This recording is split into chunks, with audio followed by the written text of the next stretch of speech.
The space junk crisis, safeguarding our future. Imagine looking up at the night sky, dreaming about the vast universe. But space is turning into a junkyard. There are over 36,000 pieces of tracked space debris larger than 10 centimeters, and millions of smaller fragments. One collision could trigger a chain reaction, making entire orbits unusable for decades.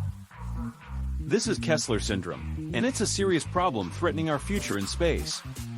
In September 2024, an Atlas V rocket stage broke apart, creating over 40 new debris pieces. In October 2024, the Intelsat 33E satellite fragmented, adding 700-plus pieces to orbit.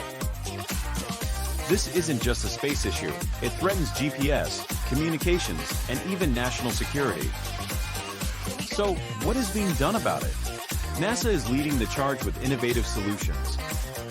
NASA's ADA mission launching in 2025 tests drag sails to deorbit defunct satellites. They're using an eye for space traffic management to track and avoid collisions effectively. Active debris removal concepts include robotic arms, laser nudges, and giant nets to clean up orbit.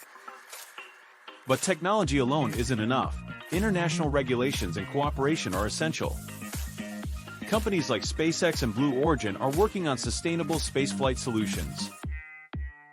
The question remains, can we clean up our mess before it's too late? Your role in the future of space. If you care about our future in space, hit that like button and subscribe for more insights. Share this video to spread awareness. Let's make space sustainable for the next generation. Together, we can ensure our future in the stars remains bright and clean. Join us in the movement for sustainable space. Subscribe now. Thank you for watching. Stay curious, space explorers.